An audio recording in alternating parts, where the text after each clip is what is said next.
Hey y'all, it's Trent Knox with the Trent Knox Show, Season 3, Episode 11, Work. In this episode, I discuss my experience in the workforce and what the hustle, drive, motivation, and everything behind making a living has been for me. And also work experiences from when I was a kid and growing up and earning a little bit of, caper, cash, or whatever from when I was a child. And let's get into it. All right. So I don't really remember my first work experience, I don't think, but I do remember the earliest one that I can recall was mowing my neighbor's backyard. And it seemed like a cool idea at the time. I was about 10 years old, I think, or no, I couldn't have been that old. I must have been 8 or 9 years old in 2000 or 2001. And looking back, I think, wow, at 8 or 9 years old, mowing a yard is a pretty labor-intensive job for an 8 or 9 years old these days. And I'm not too certain that many kids growing up these days will get that opportunity. So I probably earned about maybe $10 or $12 mowing the backyard of our neighbor at about 8 or 9 years old. So that's probably my first job experience. And then after that, I think that chores around that house, variety of those things. At one point in time, I did earn an allowance, but I don't remember exactly how much that was or the job duties that I had. I know that in middle school into high school at sometimes.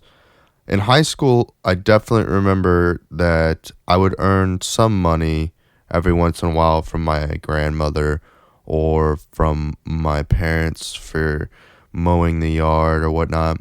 I do remember that when I was in high school, I lived in a like a cul-de-sac area with a couple of different duplexes. I grew up, in high school living in a duplex, and the landlord, he hired me for a couple different times to mow his properties. There were only 3 properties at the time, but I get paid like $50, $80, depending upon the severity of the lawn, how high it was.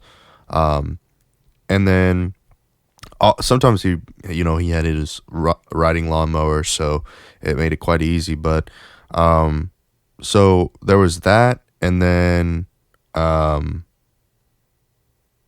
after I'd do a little bit for my grandmother. I'd mow the yard and earn a little allowance, $50 or so, for the mowing the front yard, backyard, picking up the leaves, doing a lot of chores around the house. And but my first job experience outside of anything like that was out of high school.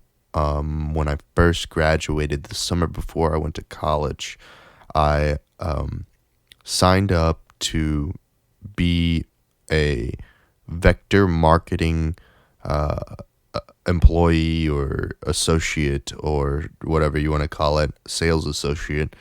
And if anybody doesn't know what vector marketing is like a sales firm associated to the knives brand Cutco or Cut Cutlery or something like that. cutlery company or whatever. Um, and they basically sell these knives that are behind a payment wall. You have to have them. Actually, more so now you can like buy them online and whatnot, but you have to buy them through an associate, and it was a very interesting job. I mean, there was a lot of um, script that went into it, and training and whatnot. I'd say it was a pretty good experience training wise. Um, a lot of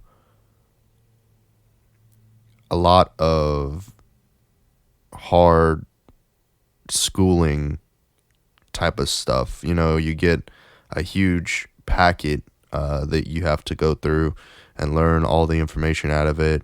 And then they just had these tips and tricks that were going on. Like, they're the company that if you have scissors, these scissors that they have cut through copper and cut through a penny, they're so sharp or so strong or whatever.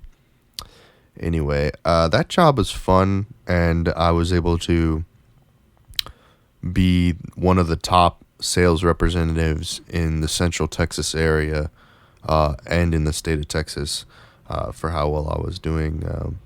And then after the first month, 2 months into that, I kind of enjoyed it, but then I was heading to go to school, so I did not continue doing that while I was in school. So I went to Texas State, and I didn't work or have a job throughout the whole time in college. I was, I don't know if I regret that or I don't regret that, but I didn't have a job, and until the last semester, I was basically already out of college at this time. I got a job during the holidays at Macy's in Honolulu, and I was working in the young men's department and suits, and my job there was to essentially make sales, help customers, and improve the star card, or that's not what it's called. Improve and make people sign up for the Macy's credit card or whatever it was, and I would get like perks and benefits from getting people to sign up for this Macy's star card, and that was cool. I had a good time. One time while I was working there was this gentleman who was walking around in the Macy's, and he was like being monitored by the security team or the shrink team because they thought he was gonna steal something or whatever.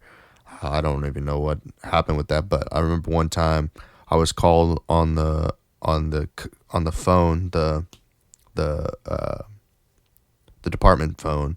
I picked it up, and they were like, "Hey, that guy looks like he's looking to take something, and you're gonna have to talk to him for a while, keep him distracted while we get the team set up so that if anything goes wrong, we can get him and make sure that he doesn't get off before the authorities are notified for coming to get him if he steals something." That was interesting. So after my Macy's experience, I don't think I worked until I worked at McDonald's, at Walmart during another holiday season. It was sorry about that. That's my cell phone going off. I gotta turn that sucker off. Absolutely disrespectful.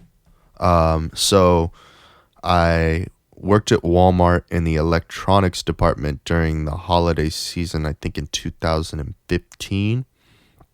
And there, my job duties or responsibilities were focused on basically um, display management, like, and inventory, and sales. Not really that much of signing people up for credit cards or anything like that. That wasn't like a There wasn't a lot of benefit for that. But people did sign up for credit cards and also warranties and whatnot. Um, I always forget what it's called. There's a word for it where you're stacking inventory, but I don't remember what it's called. Some of it was we were responsible for watching out for shrink, but not that much. We we were supposed to like change the ticket things, and whenever all the time it seemed like every single day the the products would move around and they'd be in some new place, and for some reason not all Walmarts are like the same. So the the people who send out where an item should be placed don't know the structure of the display case that the either the games or the DVDs or any type of item is supposed to be put on display.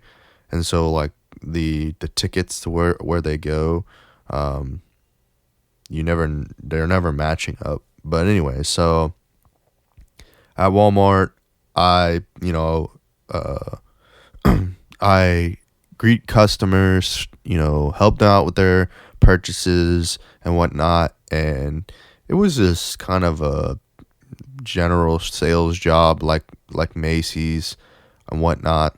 So I get let go because, okay, for Macy's, I moved from Hawaii to Colorado, and this is in Colorado where I'm working for Walmart, and I get let go at the end of the season, uh, before the year's up. So like my last day was January 1st and of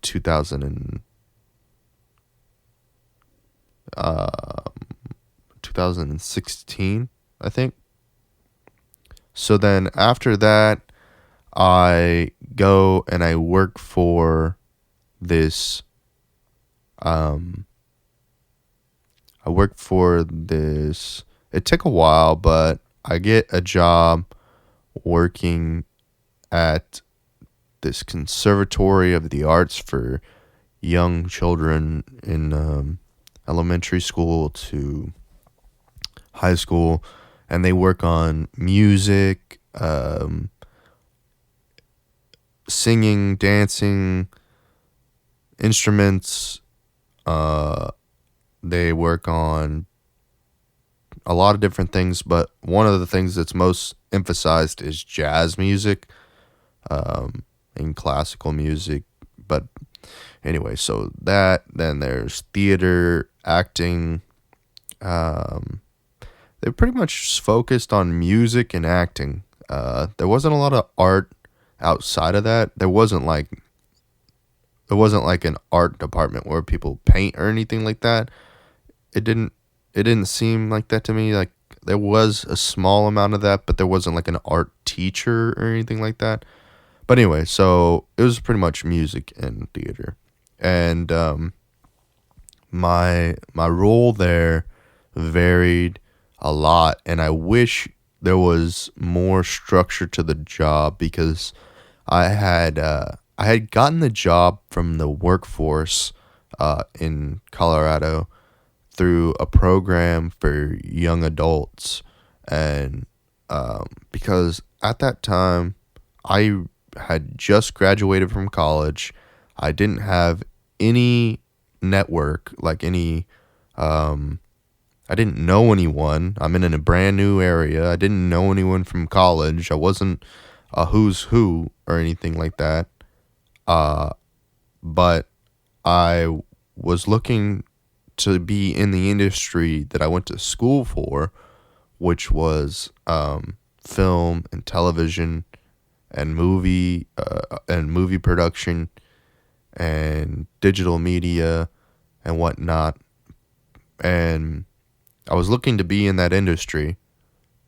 However, I had no idea how difficult it would be to get into that industry, because it's not what you know, it's who you know, and then what you know. And I didn't know anyone. So I got into this program for young adults to see if they could place me in a job similar to what my education and background from college was. And this was it.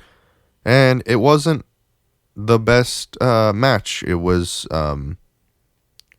actually a bad match without structure, because if there was more structure, I think I could have made something happen. I was making things happen, but I just felt like I didn't have a lot of direction as far as what I should and shouldn't be doing while I was at that job. And nobody was really, they just didn't know what I was doing. They had no idea why I was there, because I essentially got fired for just being there, when, I was being paid by the state. It was a state funded program, so it was essentially them just trying to figure out if they could utilize the program to help them grow their business, or improve their branding or something like that. I'm not sure exactly what the intent was behind the conservatory and accepting my program into being a portion of that place. But I went and I worked there. I sat in a room in the back, and which was like the storage room, and I tried to put together a program. They didn't like the program. Then I couldn't get any information as to from the person who was in charge of me executing on making the program. So then she tells me that she's just gonna make the program. So then I'm kind of stuck, and I don't know what to do, because the owner of the business was giving me that as my role as I was working there. So then my project that I was supposed to be working on was forced to have to be with him, or to do nothing. I don't even know. But so that happens, and I'm let go from there, and I honestly have no idea what to do. But I kind of got the idea that I would still work with, or try and utilize the services of the workforce to get a job.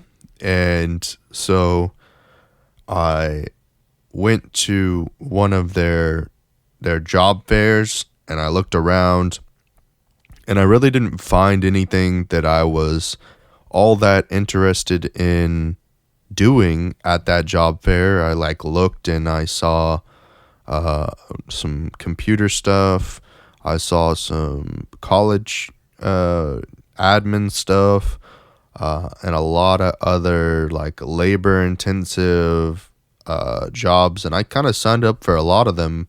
But the one that was my priority, that I thought that I was going to be able to get a job in the television and broadcast industry, was at the local news station, the local ABC affiliate in Colorado Springs, KRDO. So I went and I applied for KRDO, and I ended up getting the job later on, a month or a couple months later, and I went to work for them. But I I think I talked a huge game, but I had no idea what I was getting myself into. Uh, it was an account executive position at the television and radio station KRDO, and so I went to work there, and I didn't know what an account executive was. So by the time that caught up to me, and I realized, oh, this is another sales position, where I'm selling advertisement and ad space, some production services, um, very limited.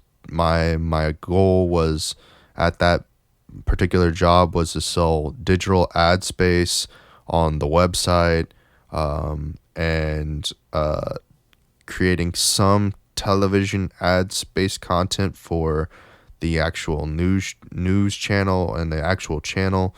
Um, but I mean, my training was I was there about 2 months, and the training was super complicated, uh, and really didn't tell me what I was going to be doing toward the end of the business. So my interaction with them was very short, and I learned about SEO, SEM, geofencing, uh, creating a demographic, a target audience, utilizing web banners above the fold, below the fold, all these things that I was learning there, and the different types of ad marketing. So you could do like paper, print, television, all of that type of work is what I was doing. And I never actually got to the point at which I was working with a client, because by that time I had screwed up the job. And because I had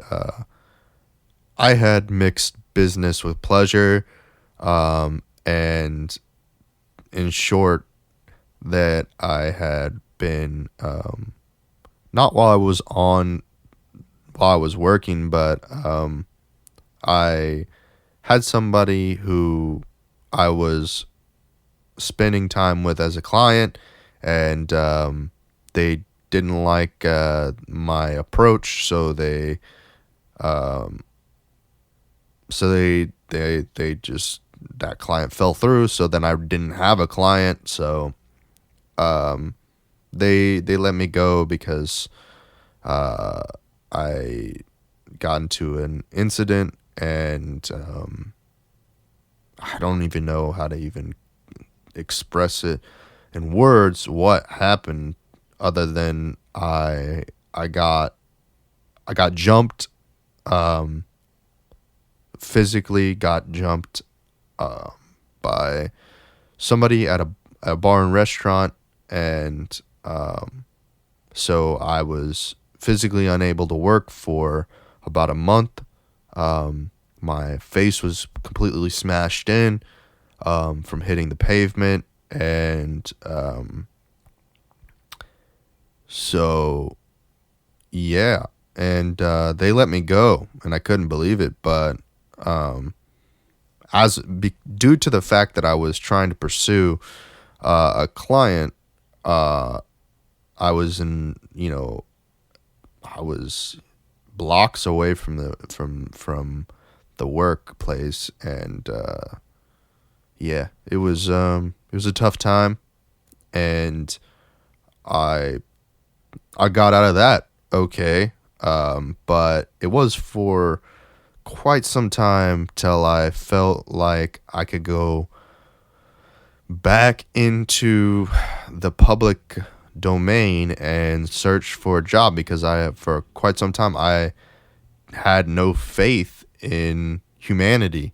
I felt like everyone was some sort of character working against me, and was going to either mentally or physically harm me, and their obligations were to be indirectly negative towards me in some way, or directly negative towards me. Just saw a lot of danger, and I didn't want to. I don't know. I just didn't want to go and be in a dangerous situation. And in these trying times, the anxiety levels are quite high, and it is quite likely you will get into some disagreement while you are working out, just walking down the street. The anxiety levels are very high, and it is very likely that there's some sort of disagreement, altercation, confrontation when you're out in the public domain. So at that time, I was very weak, and I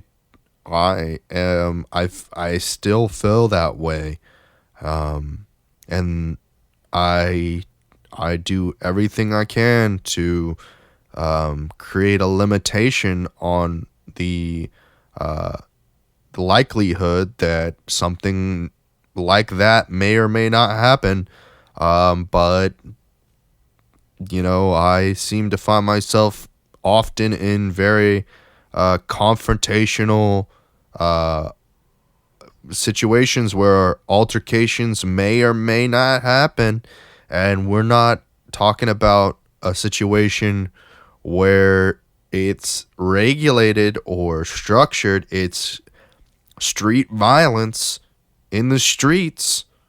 And I've had to put fisticuffs a few times, and sometimes I had to not do anything because even though someone's running out of the mouth, the where I'm at, I particularly may find myself in a situation where I would get handcuffs put on me, and because I have a history with the law enforcement in the state of Texas and the judicial system, I am more than likely going to be put behind bars for I would be more than likely put behind bars for quite some time because I have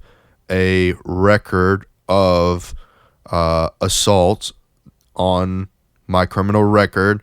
So I am highly likely to be the one put into blame. So if I want to stay out of the cell, I have to use my words to get myself out of altercations and create a distance between me and another person, utilizing my words. And that doesn't always work.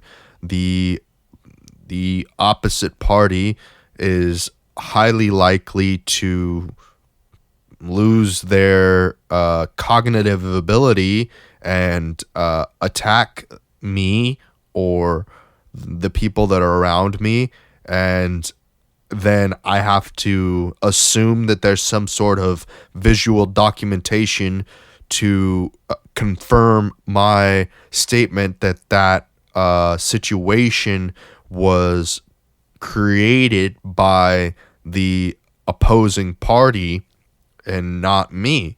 And in a situation where it's myself versus a gang of individuals, how am I supposed to believe that the individual that I'm arguing with and that the physical confrontation comes up with is going to have a crew of people that are going to be honest when it comes to being addressed by the authorities, whether that be their parents, their social circle, their gang, the law enforcement, whatever governing body is is governing over the opposing party, that the individuals in the gang or associates around them, the mob around them, will be honest to what actually happened, unless there is some sort of documentation, like a audio or visual camera system, CCTV, to document that I didn't put my hands on that other individual first. Then I'm highly likely to be the one arrested and put away for quite some time, because I can't afford to bond myself out or bail myself out.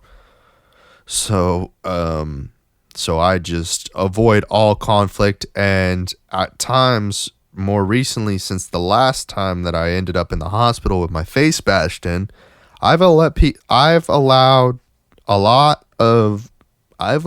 some things to occur that previously I would have never allowed to occur. I would have never allowed someone to put their hands on me in a way that would have been deemed as sexual harassment, or physical, getting too physical, whatever it may be, whether that's someone grabbing my ass, or touching my crotch, or any of these type of things, because the law or the governing body over the altercation or the situation isn't always working in favor of the victim. And as a result, the person who causes the crime isn't hung by jury when it comes to what happens. In many cases, the victim is the one who's hung by jury. And due to political affiliation, monetary obligations, whatever the situation is, ends up that person being tried and committed, whereas the aggressor isn't tried and committed. So, I don't know. During that time, between the time in which I was assaulted after work, and then as a result fired for being assaulted, and not because if that's not the reason why, then if that had not occurred, then the aforementioned issue before would have been addressed in a vastly different condition, or something would have been done very differently. So that the reason why I was let go was a excuse for letting me go, because I was physically assaulted and wouldn't be able to work for the duration of a month, or maybe less. So then I'm, stuck out of the job, and I have now an education and training in advertising and marketing. So what do? First thing I do is sit out for 2 or 3 months and just be a complete nuisance to my family. I heal up. I'm scared. I'm not mentally in the place that I can get my shit together. So I eventually I don't know. I'm sitting at my house. I'm watching Twitch TV. I'm sleeping. I'm just mentally in a very bad place. And so, like, my uncle, he was driving for Uber in up northern Colorado, and So I decide that because the Uber is not available in the area that I'm working in, Southern Colorado, um, I sign up for Lyft, and I happen to be approved to drive for Lyft. So I drive for Lyft, and that's when things started to change. And there were some times in which I felt like my life was, in danger while I was driving Lyft. There were passengers that were, you know, looked violent or behaved irrationally when they were under the consumption of alcohol. And, the people that I was being introduced to were vastly different than the community that I grew up with. So like now I'm meeting a diverse group of individuals, and from a short time, I'm communicating with these people and learning about new groups and types of people, and I get taken out of my comfort zone, but at the same time, there's some barrier to of protection, and that it's your vehicle, and that any altercations or whatever that happened inside of the vehicle would most likely be easy to believe that you weren't at fault for them. But from time to time, individuals would just either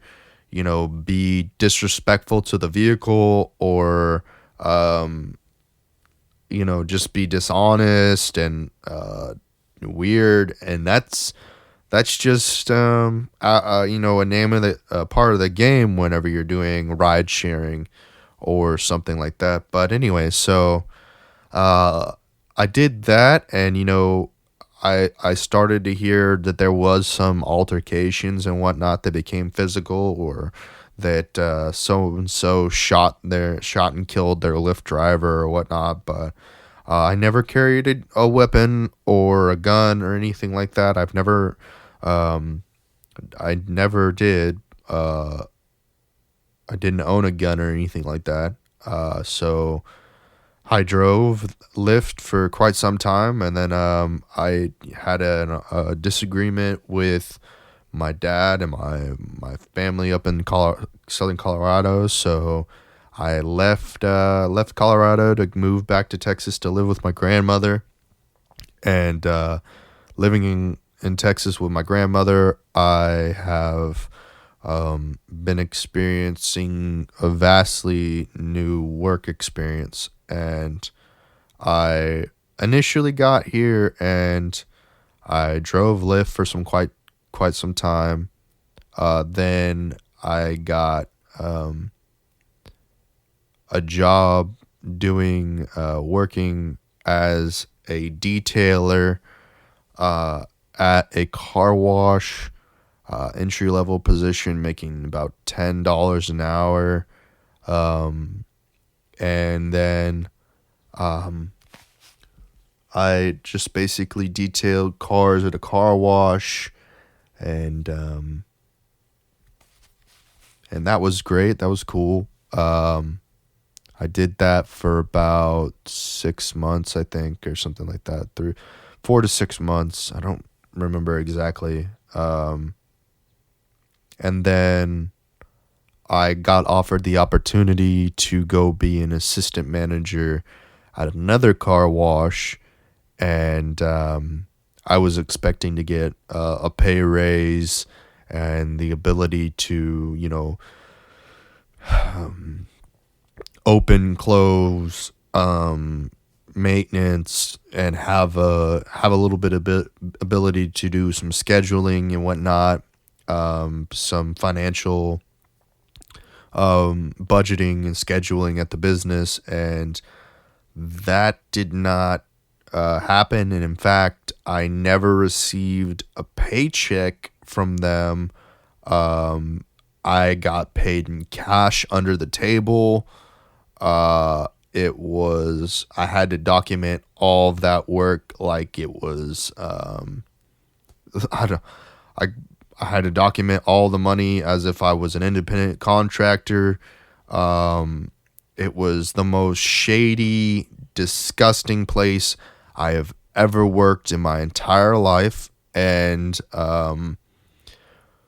at that time, I managed to screw my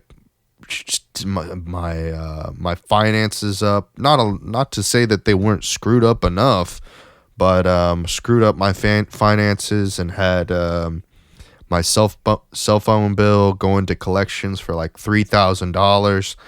Um, and I was facing my car being repossessed, and I wasn't paying my car payment. I was literally in the most financial straits that anyone could be in, and I'm still suffering from that whatever that is. That's those circumstances from that particular time. And after I I had I had done that, I went back, I think, and went to work for Lyft for a little bit, and then I was doing Lyft, and I was looking for another gig or opportunity, and I got a job at doing sales for AT&T, door to door, a third party affiliate of AT&T, and it was at the end of 2017, I believe. No, it couldn't have been. Had to have been at the end of 2016 that I got this job, and I worked it until I think January, from October to January. I worked there, and I went up the ladder pretty quick. I was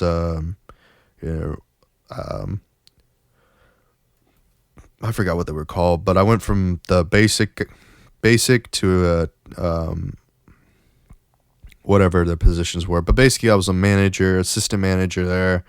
I had a couple different people that I was beginning to train, though when I was about to begin to train them, the whole company pivoted, and the whole company pivoted. So then my job there became irrelevant, because in the new format, the training for the door to door did not match with now the in store. So I became irrelevant. My job, my role there became irrelevant, because I was used to knocking on doors, pitching a certain way, and now I was required to learn the new training, and I didn't have any new recruits coming in to train. So when I learned the training, it was as if any new recruits were being. I was a new recruit, and so I was eventually fired because I didn't have anything to do. I'd never done this before, so I was learning this new system, and with this new system came these people who were not working with our company, were directly in competition, and stuck. And then so I got let go there. Nothing negative or anything like that. Just let go. And so then after that, I had a hard time, and I was on the internet searching for a job, and I found a job as a porter at the Mercedes-Benz dealership, and I worked there for a couple months, and my job duties there were basically to just transport the vehicles around to the places that they needed to go, like the car wash, the body shop, or the maintenance shop. And then I also, from time to time, would take vehicles from dealership to dealership, and it was cool for a while, and until there was just some situations where people would just get in the way or be rude and disgusting. So I'd be like, hey, look, our job is to move the vehicles, and if you are creating conflict in us executing our job, then that needs to be addressed. And I spoke to my manager several times about this issue, and she never addressed the issue with the company that was hiring our company to transport the vehicles. And so I just had it one day. I was done, and I said I'm done here. And the woman walked up to me. She got nasty with me, and I said to her, look, I don't care about your feelings or your emotions. What I need you to do is take care of the cars that need to be taken to where they need to go. You don't need to be ugly with me or anything like that. And if you whisper under your breath one more goddamn time, I'm gonna tell your manager. And so she went in. She started gossiping and being weird. So then I went to her manager and I said, look, this woman is talking behind your back, being ugly. Nobody respects you. They don't respect nobody respects anyone around here. And it's your job as the manager, the general manager, to make sure that there's morale amongst the team and that everybody is on the same page working towards the same goal. And I said, I'm done here, but I'm going to say my piece here is that I quit. I'm done. But you need to know that you have an issue in your team and that you need to be addressing these issues. And this dude was a bag of mayonnaise. He didn't have any respect for himself, let alone the people that were around him. And he deserves to be fired, let go, thrown in the garbage can, and just trash. The dude's trash. His hair is all nasty. He's got oily hair. His suit's always not pressed well. You know what I mean? And if he's that type of person, he should have been doing my job. You know what I mean? By the time that you're a general manager of a service department at a Mercedes-Benz, you should be well pressed, well together, physically fit, and not looking like a sleazebag that could just basically take off his clothes, go over to the side of the road, shake a cup around, and look like a homeless man. You know what I mean? And that's the type of person this guy was. And then I don't even want to get into my manager because I still have respect for her. She did the best she could, but her voice was trash. Her voice, she wouldn't speak up. She was a very weak individual internally, and that's not how we need to be addressing our issues. So then I get out of that terrible shit job. And broke again. I, you know, I forced myself into a bad situation, but I go back to work for Lyft, and I drive around for Lyft and earn my money, and I enjoy my life once again. But then I start hanging out with a friend from when I was growing up, and he says that he needs help. The company that he works for is looking for help doing landscaping and whatnot. And so I was like, yeah, heck yeah, man, you do all the like go landscape development and stuff like that. So I was like, yeah, I definitely want to do that. So I end up going and working with him, and I wish I had never done that. He, when I got there, he isn't working there any longer because he had some injury on the job. So then he's on workers' compensation, and he's sitting up relaxing in his little apartment. He's got a nice lazy boy. He's playing PlayStation, getting paid to not work. His shoulder hurts or whatever, and I'm out there mowing lawns, weed whacking, making doing a job that I was completely surrounded by migrant workers with work visas, and I'm this white collar guy who's been doing all this I haven't done a lot of hard labor. I mean, to some degree, doing sales, lifting boxes, and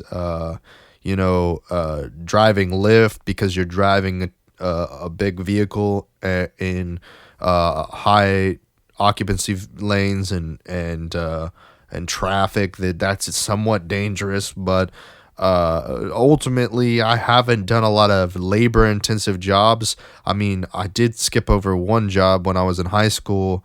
I had a family friend that I was working with doing HVAC, and that was labor intensive, but generally a lot of it was electricity and electrician's work.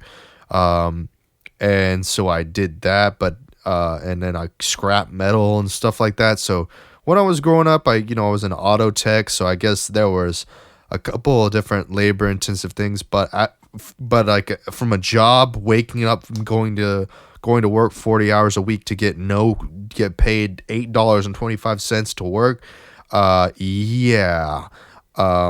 It wasn't that bad. It was like $13, but at the same time I was driving quite a distance away from my house to go and do this job, and I'm mowing lawns and I'm getting my ass kicked every single day. And then finally I went and I mowed over a tree, and I got swarmed by bees, and I didn't know I was allergic to I've forgotten that I was allergic to bees, and I had passed out. I got wheezy, and I almost collapsed and went into anaphylactic shock. So then I get rushed to the hospital, and now I'm just. Oh, I didn't even get rushed to the hospital. It was like I had to fight to be able to go to the hospital because I was feeling queasy and I couldn't walk. So then these people they don't even call an ambulance or anything like that. They're just like getting me and wobbling me off and expect me to drive myself back to the emergency room. So I drive myself to the emergency room. I can't see through my contacts or my glasses. So then I'm crying as I'm driving to the hospital because I'm in so much pain, and I can't barely see. I get to the hospital, and then these people are just disrespectful, calling me on my cell phone. I can't even. I just can't. I can't even. And at this time, I told you about my cell phone situation. So I'm literally on a flip phone, um and I'm in just I'm in a bad place. And this is I don't know. And it doesn't get any better. The story doesn't get any better from here. So I that job goes to the wayside, um, and I end up. Oh man, I don't know what I'm doing after that, but for a while uh, I did a little side gig, a little. Oh my gosh.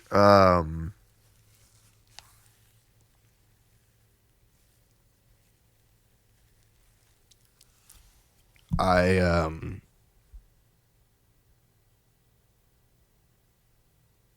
I went to bartending school, and I learned how to bartend, and I got a job. I can't really recall what the timeline is on when some of these jobs I was doing, because I did a little side job where I was working at an events a place where a rental place for events. So I was and I don't remember where this fits into all of this, somewhere 2018 ish area. But I in September of 2017, I I got I got my bartending credentials, and I got the TABC and food handlers. You don't need bartending credentials. You can just start as a bar back. But I got my first bartending gigs at a catering place. Well, I mean a restaurant um, that did catering and stuff like that. And so I worked there.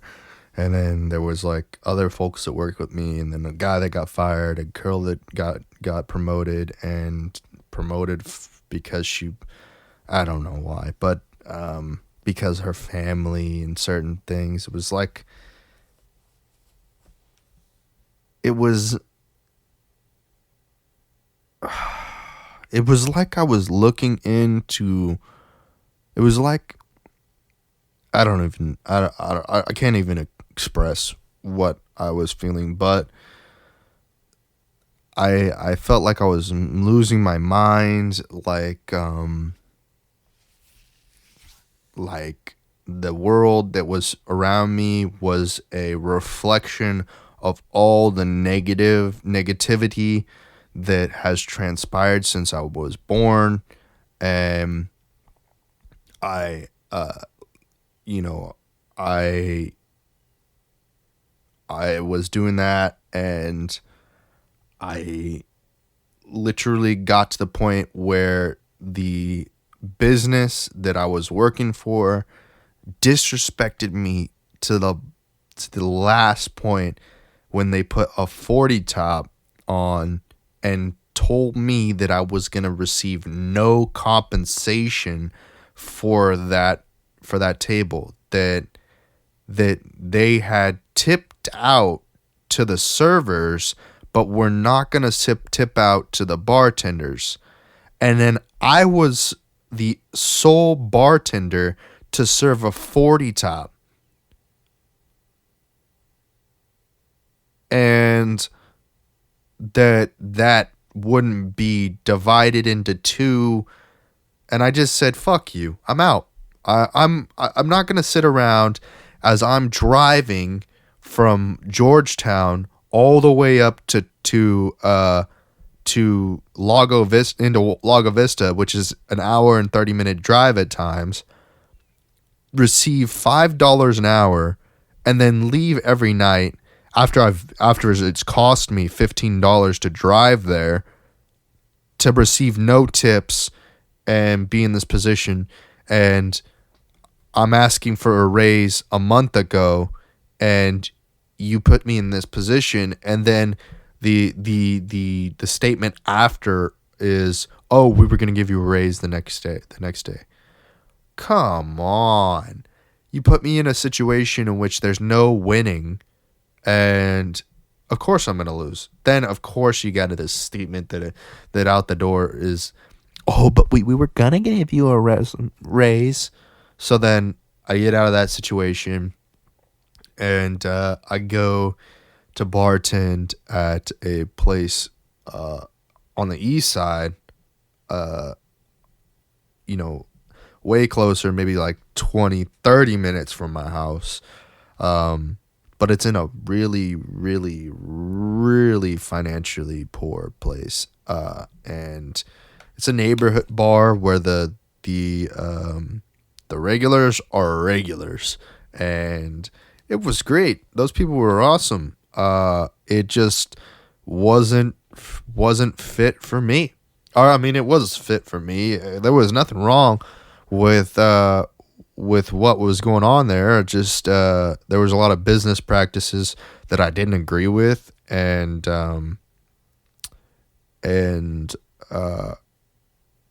me and the individual that was running the business, we just parted ways because there's no animosity or anything. It was just he wasn't looking out for my best interests. He was looking out for his own best interests, and that doesn't work in a business. When you're running a business, your obligation is to the employees that work for you, not you. You want your business to be ran in a profitable way. You got to make sure that your employees are comfortable in the workforce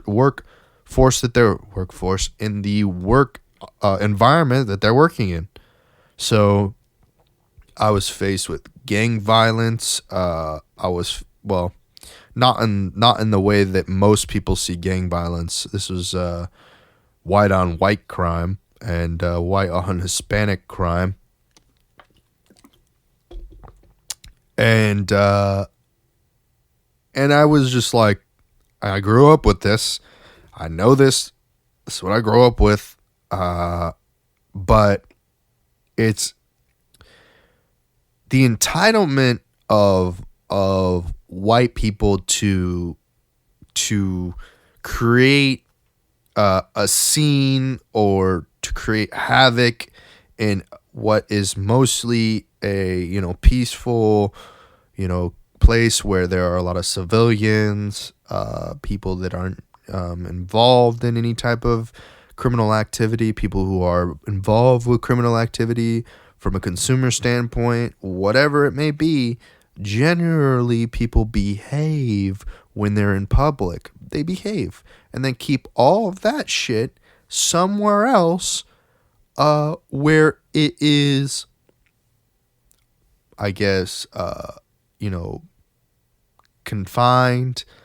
They don't bring it to a public restaurant where there are people who are, visiting their families that work for tech companies or agriculture or something, where there's not drugs related or guns or things that need to be kept somewhere else.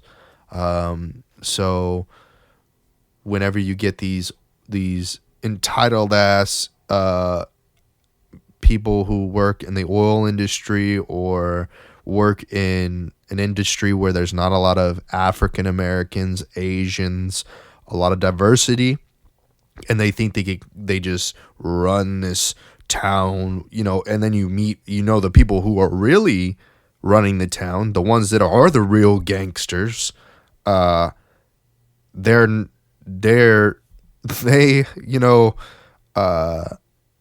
looking at this crazy individual making a fuss in a restaurant, and they know the truth, and yet the individual who's running the business doesn't have a goddamn clue that this person is being absolutely disrespectful to the people around them and the people in the restaurant.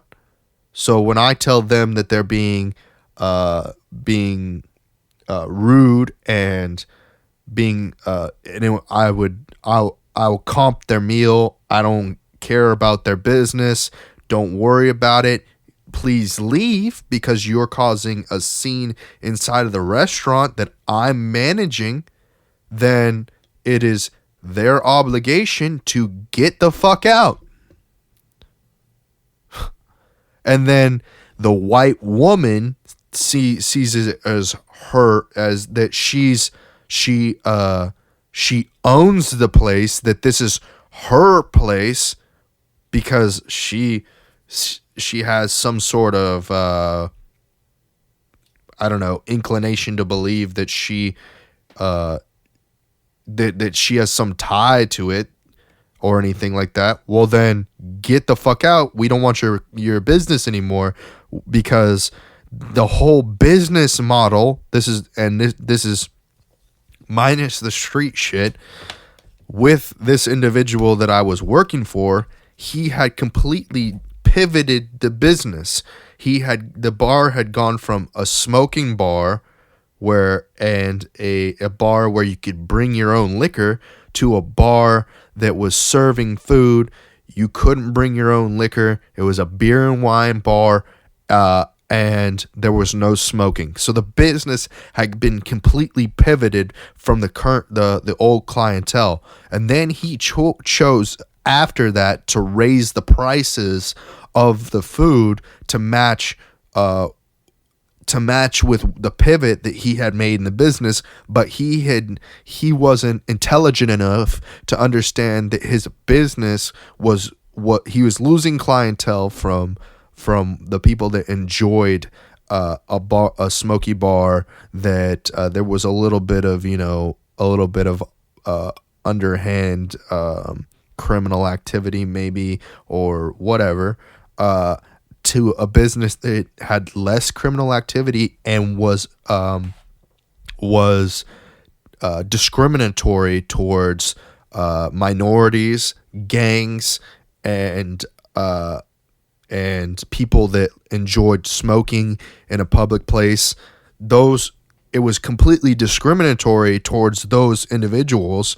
So then I'm thinking, okay, he wants these type of clientele that are respectful of their environment. They don't make a fuss. They're happy with whatever service that they're being provided, because the service that they're being provided in that business is what it is. And I say to this group, they were being ugly and they were drunk and they were being rowdy. It was a couple that had clearly been in an argument before they got there, so they were bringing it to impose that argument on the people around them and the staff at the bar. So I just told them, we don't want your service, or we don't want your business here. I'll pay for your meal. Don't worry about it. Get out. And then my goddamn staff that I was managing, they don't respect what I was telling them. Okay, get out, just move. Okay, this woman here, I don't care. She doesn't need to pay for it. Tell her to get out. And then the individual that was next to me wasn't listening to me. I said, I don't care if she pays. I want her out, done, out. Cut ties with this woman and get her out, okay? And instead he was like, no, I'm gonna make her pay for it. No, I'm telling you what to do. Listen, cut her out, get her out, because she is the thing that is causing the issue. Okay, that woman that thinks she owns the place, that she thinks she's been in charge of things, needs to get out, because she's never been in charge of anything. Okay, she has no right to cause any discomfort or cause any problems inside of the business that is being ran, unless she is having an affair with the owner. And then that was up over my pay grade, because I don't know any of that information. I don't know if there was any personal ties between this individual and anyone inside the bar, whether it was my employee who was banging her behind the restaurant in the dumpster. I don't know. But what I do know is that I wanted her to fuck out, and then so that I could continue to work with the clientele that was the current clientele that was being respectful of the environment, the social environment that was there. So then I think to myself and I say, okay, well, I'm done here, I guess, and I leave. I'm done. I quit. I'm out. And then I never, was put on the schedule again, and I, had my exit. So after that incident, I never even got fired or anything. It was just kind of like not on the schedule again. And I never received the pay that I was told I was going to get paid. I never received,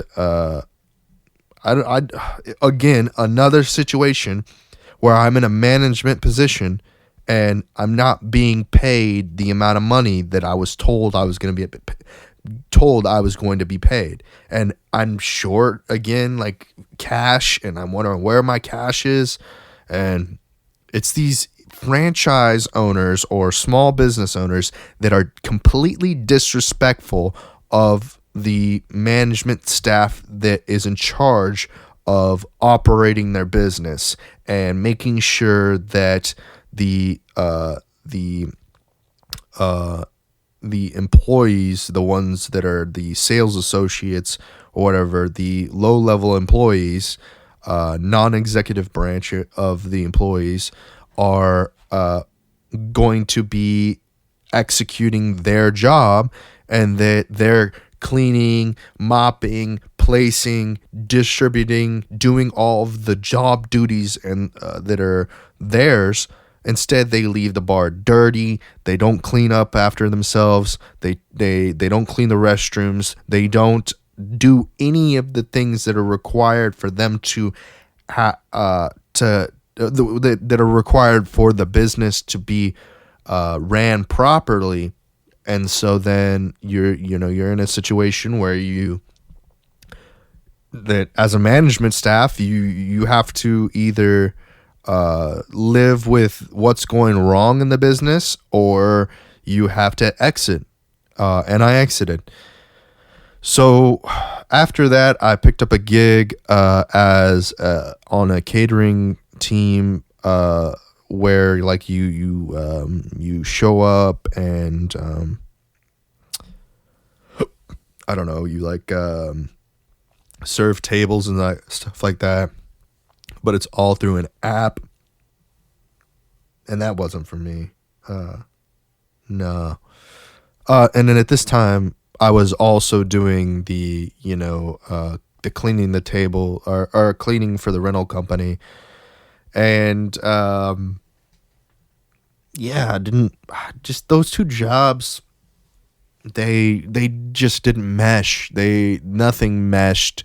It was costing me more to go and do the job than I was making. And then there was a payment issue with that as well.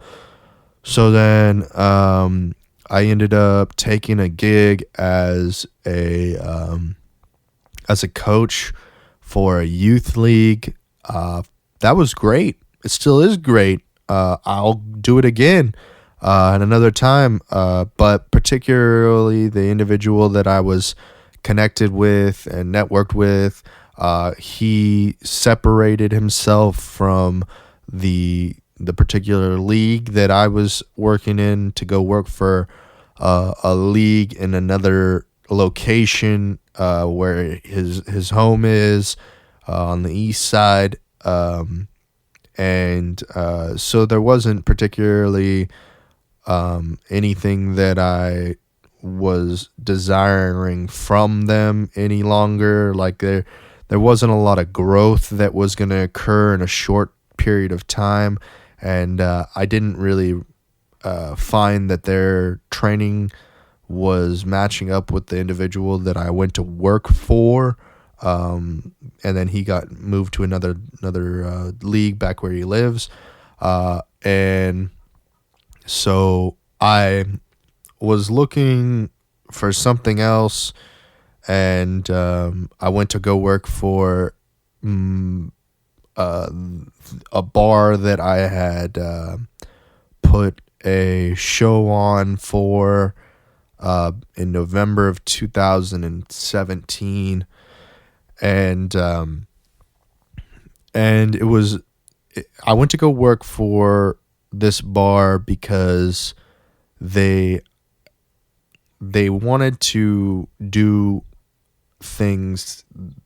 events. They were looking for a promoter to schedule events, because the promoter that was working there was looking to leave, and he had a lot of obligations, and he ended up leaving. Then the general manager, who I had met first when I did the show there for the first time, when I was looking for a bartending gig, he separated from the business, and there was just the owner at this bar has he desires something from people that doesn't necessarily match with what society deems correct. And so his political correctness is a little bit jaded in a certain way, and as a result, there was conflict with the general manager, the kitchen staff, the bar staff, with the owner. But he's very hands-on in certain ways. It's his business, and he's running it his way, and it's not the most effective way. It's not it's keeping afloat, from what he's been honest with me about, and kind of relate to that in certain ways, and it just keeping your life afloat, but he seems to be able to keep his life afloat, but the business is what he's having difficulty keeping afloat. But he looked for somebody who's a promoter, or some way to alleviate the issues he was having with his general manager and whatnot. And so I went to work there, and I did my best to get into a groove, and it then became financially a bit of a burden for me to run the portions that I was running, and I was still in a kind of a limbo between coming on and off of unemployment, and the cash that I was working with, and my financial issues and whatnot, that I wasn't quite at a balance. I was about to get my car repossessed again because of the unemployment got canceled when I started working with him, so I wasn't able to pay my car payment again. And so I was in this teeter-totter at that time, to where I had to separate on terms, but then it became ugly when the state of Texas got involved because my unemployment, but then it didn't matter. So then it was just he was throwing all these negative things at me when it didn't matter. And I was just like, what the fuck? Why are you being ugly to me? What? You're being a dick for no reason. And because it doesn't affect you at all, the unemployment. So then why are you being an asshole? And I think I deserve an apology for that, but he's not been respectful enough to call and apologize about that. So I'm not going to go and work with him again because he's disrespectful and has yet to apologize. And I had a lot of choice words, and I apologize for having those choice words, but it was due to the fact that he was creating a conflict in my business, and I wasn't causing any conflict in his. I had exited on good terms. So after that, I dealt with damn unemployment for so long until I got my unemployment back because he was creating that conflict, and I ran my unemployment out, and then I was stuck for quite some time in the end of the 2018 year, just fucked and looking for any opportunity to make money. And I got into Bitcoin. Bitcoin went up and crashed in 2000 at the end of 2017.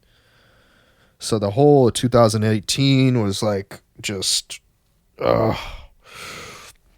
rough, and so I decided that I would try and start a business, a media business, and I went to go work with this person at this media company that he was creating, and I helped him basically establish all of the structure and foundation of the business, and I did a lot of the mapping and the planning for the business. We drafted an equity contract. We drafted a compensation contract, a commission contract. We drafted all these contracts. None of them were signed and put into place. So he just gave me cash, and so as a result, I'm now waiting for some sort of tax. I'm gonna have to put that under independent contractor. I don't even know how I'm going to I don't even know how I'm going to deal with that. And so now I have two individuals that I have, in business, real business conflicts with, because one, he just needs to say sorry, and the other one literally put me into a financial situation that I couldn't. They both kind of put me in a financial situation where I was kind of screwed, but I put myself in the initial financial position to where I was screwed. You know what I mean? With the debt and the issues with making poor purchase decisions with vehicles, college, a lot of different things that kind of stack up to put myself in debt.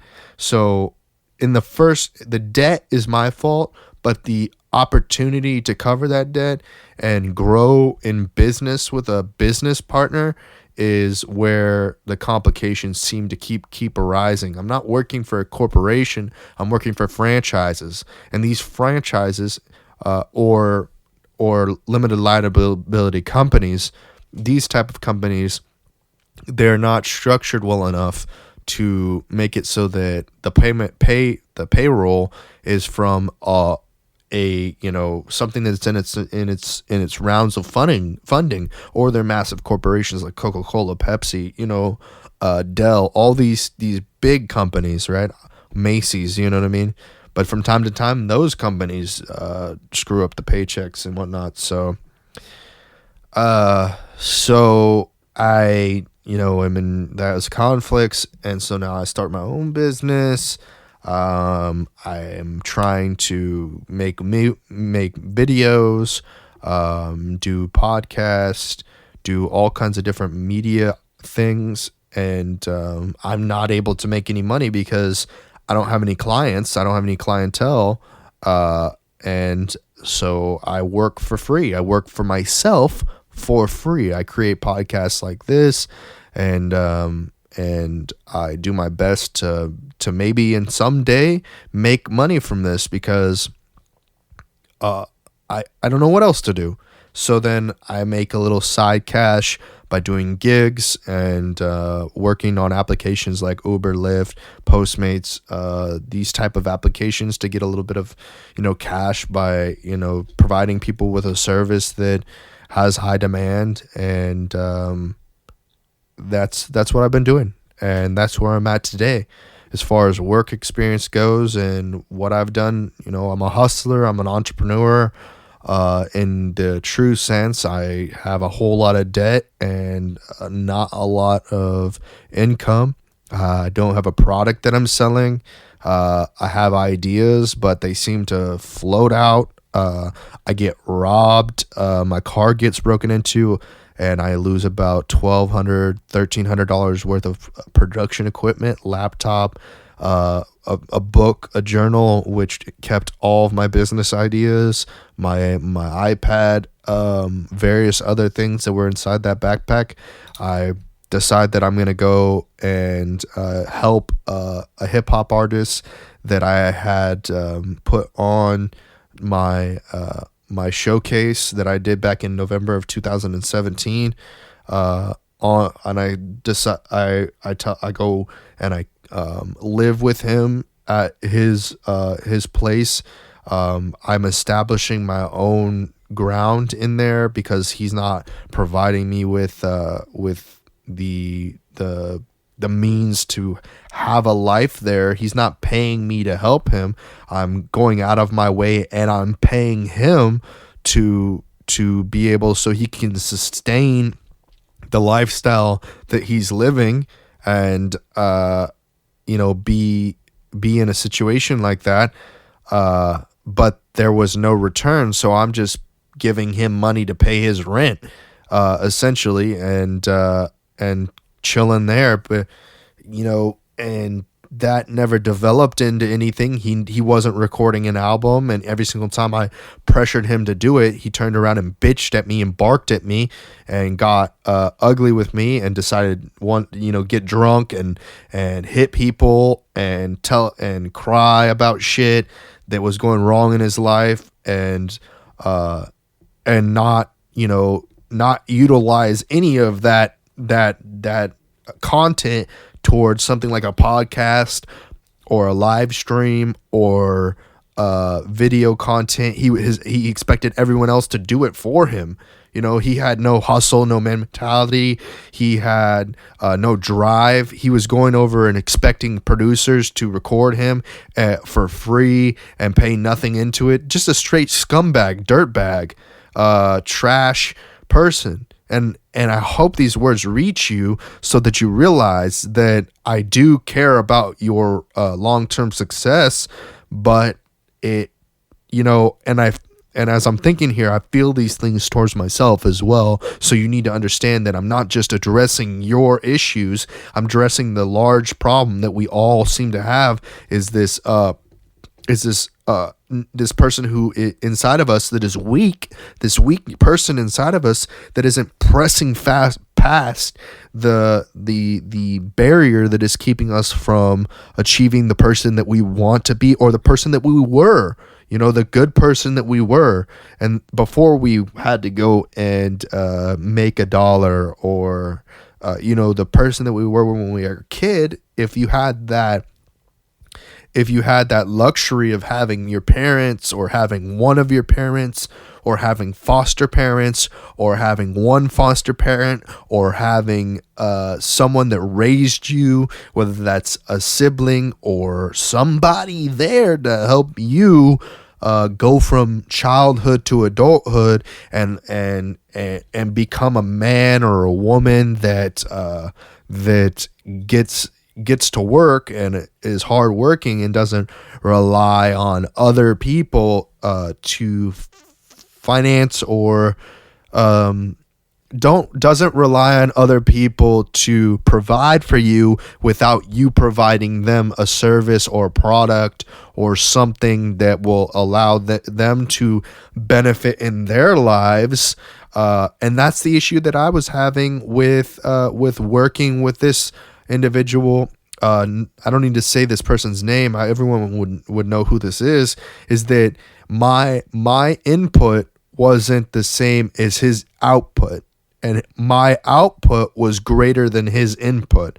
So at that, it's just like, I hate to, like, this is not a dick thing. It's not like we were measuring dicks thing. He may have a bigger dick than me if it comes down to that. He may be more successful than me in a certain aspect of, scamming people and fucking people over.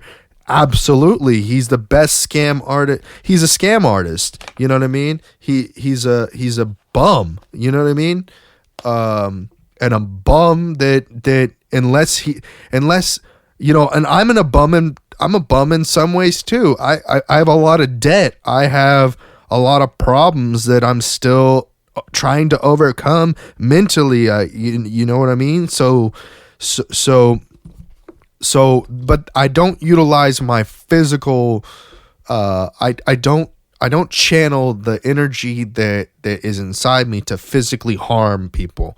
You know what I mean? And the energy inside of me, there's a lot of, unless there is and this goes back to a podcast before, unless there's double confirmation, don't touch people. Don't rape people. Don't force a girl to have sex with you. Don't do things that will potentially get you arrested and thrown in jail forever. And that's where I'm at. And I just don't want to commit fraud. I don't want to do tax evasion. I don't want to scam anyone. I'm not trying to be a prostitute. I'm not trying to, be in a situation in which I am reliant on, things that, everybody I feel like is tackling these issues because, I want to be, I don't know what this person is that will be in the future. Whether that is if I still have a organic body and that I'm not tapped into the computer system through a neural link that lets me upload my body to any robot that looks just like me, or what that will be in the future. But I do know that I'm working to provide, in the reality that I live right now, not to scam people and provide, at least provide them with a product that's not going to harm them and destroy their, kill them or, by accident, you know what I mean? Like a child's not going to choke on the toy that I create or and die because there's a choking hazard. All of these things that people are attacking with and developing a product. I hope that the technology doesn't in some way just the robots don't kill us all because they see us as a nuisance to the overall ecosystem of the world, and that we're a detriment to the atmosphere. So they decide to, these Boston Dynamic robots come out and they start obliterating people in like a Black Mirror-esque scenario in which they depicted it in the show Black Mirror. I feel like the job market is it's hard to navigate and difficult to find where your talents lie. But I think that it's becoming a little simpler, and it potentially, you will be able to do the things that you want to do, and there will be um, profit for that. I mean, I hope that I hope that most people don't have to sacrifice their livelihood and their health and well-being in order to achieve a goal of getting their product to production, or getting their services to people in without having to prostitute themselves, or sacrifice a limb, or donate a heart, or something that you know you know you don't have to donate your semen, so that you have children that out there that are indirectly related to you, because people who a man and a woman who are together, or two women who are together, or whatever gender, they need to get artificially inseminated. So you're at a sperm bank donating your sperm, then these two have children, and that baby never contacts you, so you have no relation. But then you put in like 6, 7, 8, I don't know how many times you drop a load at the sperm bank, and then how many babies are made from your sperm or whatnot, and then you have a planet of children that are related to this one man, but then we're all kind of like mentally screwed up, because we're so many derivatives removed from that one man who was accidentally, the sperm bank accidentally mixed up all the semen into one batch, and then that his semen was the most like productive with the eggs, and then boom, we have all these robots everywhere, and all these robots are derivatives of the original man row, and then every bot is one bot below the row, and so that's how humanity developed, and that's essentially how robots will develop. Whatever the atom of robots, or the eve of robots that creates the ecosystem of robots, and then they will do their best to find their heritage back to the original robot. And what it's just, it's like being the first man on the moon, I guess. And then how do you find, first woman on the moon? And the confusion is just so great these days as to how you will fit into the workforce, let alone the society at large. And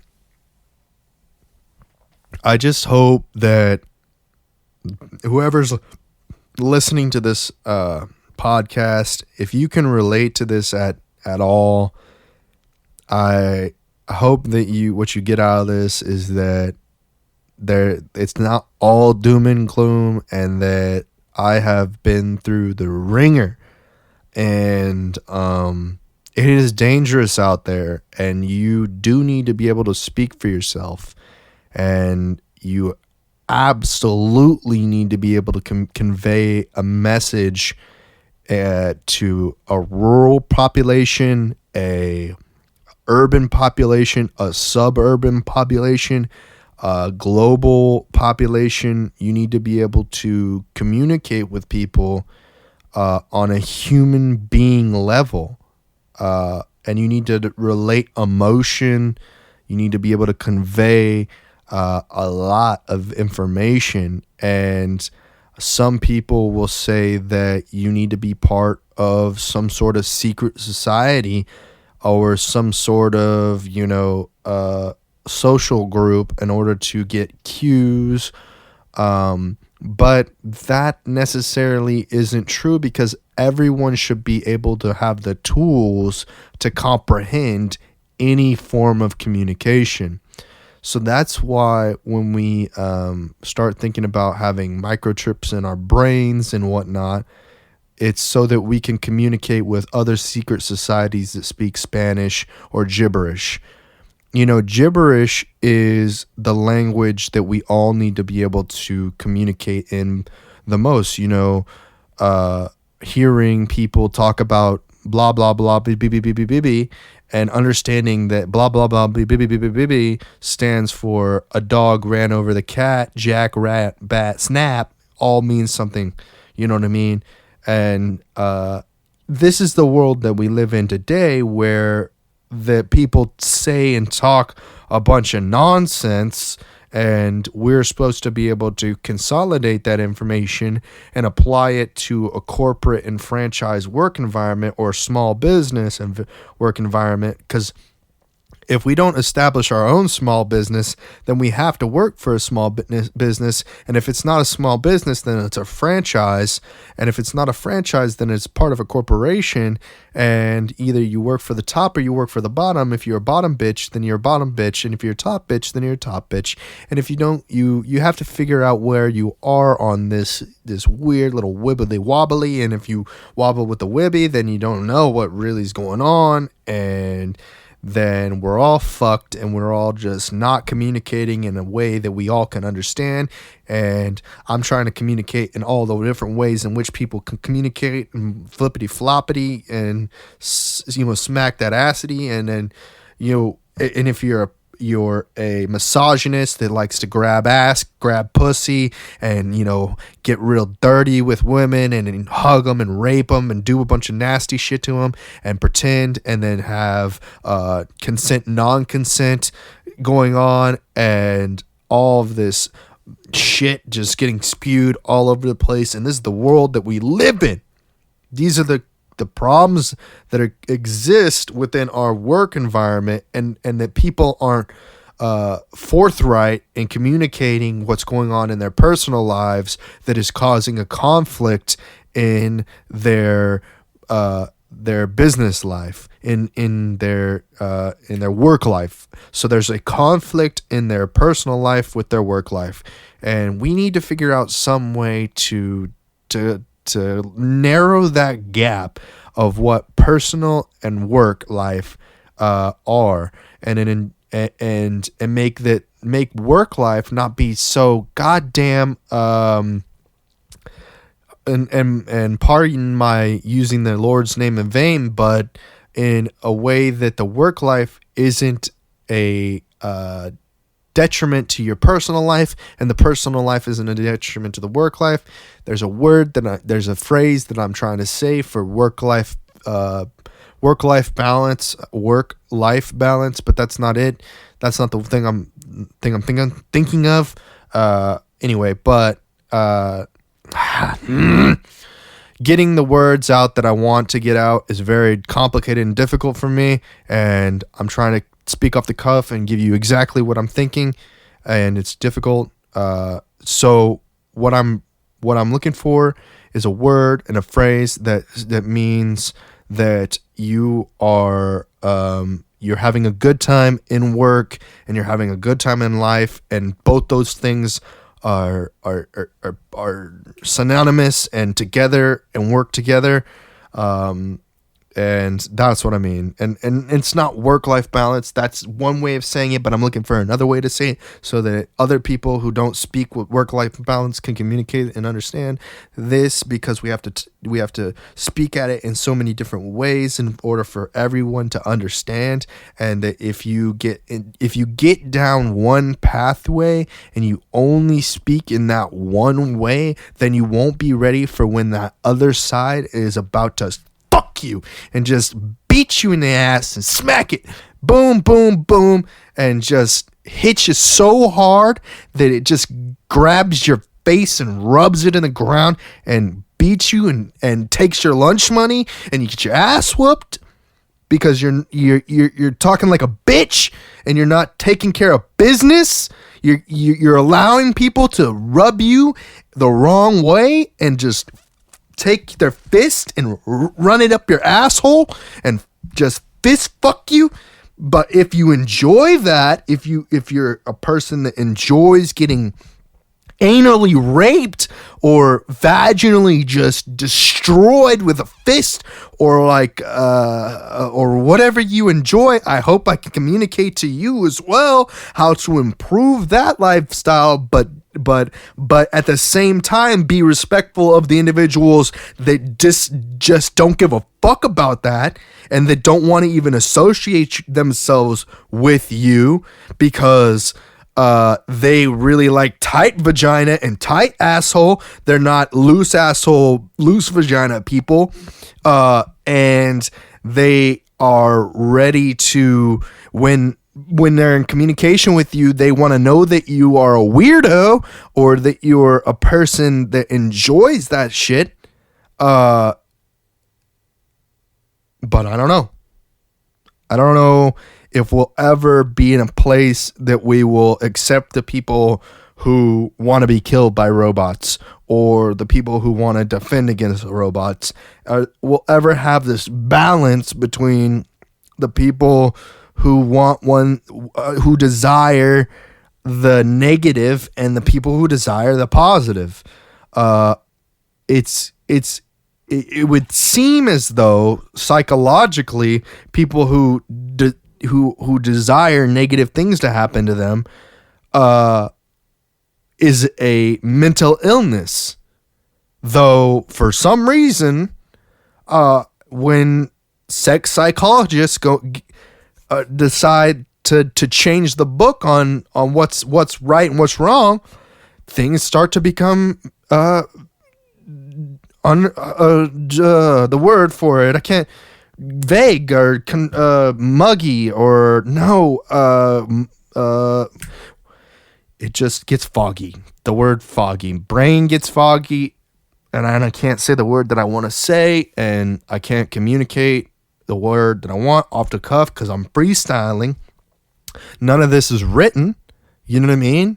And I'm doing it all on my own, and I'm hoping that you guys respect the fact that I'm doing this, and hopefully I respect the fact that I'm doing this, and I do respect the fact that I'm doing this, and I just I'm so happy that you've listened to this episode and we've gotten through the work-life balance. We've gotten to this, and that work and life are something that is very difficult to deal with, and hopefully in the future work and life are synonymous, that you're not working too hard, but the compensation for living is still there. So whatever that word is, but or not a word, but the argument for a guaranteed wage of $15 an hour, or what's a living wage. So you're paid to live $15, but then why wouldn't capitalism decide to raise the price to a point at which you get $15 an hour per day? But why wouldn't capitalism just raise it to where that if you wanted to get things, it would still be more expensive or whatever, you know what I mean? And I'm not sure how that life eventually fits into the work. It seems like you live your life, you enjoy whatever you enjoy doing should be the thing that you're doing, but so many people are doing things that they don't enjoy doing. I mean, I slightly, on a balance of happiness scale, I don't like doing things that take a lot of energy from me when I'm not benefiting in multiple facets. So like this delivery gig, it sometimes tries on me because mentally I want to earn cash, but I don't want to necessarily sacrifice the amount that I am. My physical well-being, the time in my life where I could be spending it with family and friends, if I had friends, or my family, if I had any direct related family that's not that is around my age that I could relate to in their relations with group mentality or group think. And I don't know. And this work-life balance thing is tough, and starting your own business, whether that's a media company or your products that you're developing that one time you'll bring to production and have people utilizing them every day, like a fidget spinner or a kadama or any type of item that, is transcendent on popular culture, makeup, whatever it is that you're selling, that you developed on your own, whether it's an app that solves an issue for people in a small third world country or in the United States or wherever, and you benefit from that, balancing that and not being overran by all of the stuff that's going on in other people's work-life balance. And yeah, I think that's it. I think so you guys know who I am and where my work resume comes from, and my ethics, and how I can improve, why I feel some type of way or jaded towards certain types of work environments, and maybe in the comments of something out there, or if you want to just tweet at me at Trent Knox on Twitter, give me what your impressions of this podcast. Let me know what you think I can improve on, or if maybe you have dealt with some of the similar situations. If you see this on YouTube after I've uploaded the vlog from Twitch, give me an idea of what you think, and I'll be happy to read your comments. You can always get me on Instagram at Trent Knox TV, and also you can find me on Facebook at facebook.com/Trent Knox TV. I'm also on LinkedIn, LinkedIn/n/Trent Knox, and that's where I'm at there. I just want to give a shout out at the end to my sponsors. So that's anchor.fm/Trent Knox/support. If you want to help me, benefit me, Anchor's an awesome platform that helps me host, distribute, monetize, and two other things that I can't remember off the top of my brain with my podcast, and they offer me the ability for listener support. So if you go to that link I just gave you, then you can help me for as little as $1 level up this podcast. And also there's sponsorship opportunities, so they can offer you sponsors to put some ads in your podcast, and you can earn a little bit there. Then of course I've got Crowdfire, and if you head over to any of my text-based Twitter or Facebook pages, you can see that I've got a link in there for Crowdfire. If you're thinking about starting any type of business, Crowdfire is awesome for getting a digital voice out there for your business, and be able to attack all of the major platforms utilizing one application. And then so let me check real quick here and see who else I want to give a shout out to for the sponsorships here. Anchor, and then Depop. So if you head over to depop.com/Trent Knox. I've got one item up there right now. I'm just kind of, I don't know how long it's going to take me to get this into the full swing, but it's a merchandise store. I will be putting up my own personal merchandise there, but if I find something that a clothing item that I think that'll be, culturally Americana, or something that, that I would wear, I would go check it out, see if it's something that interests you. Also, I've been, I'm a Postmates driver, and I've got a bonus for you guys that are looking for a little extra cash. You can make at least $600 for your first 55 deliveries using code capital F, capital L, dash, lowercase a, HAA, or you can go to my social media and go to the link with the post. It should be pinned to the top of my Facebook page.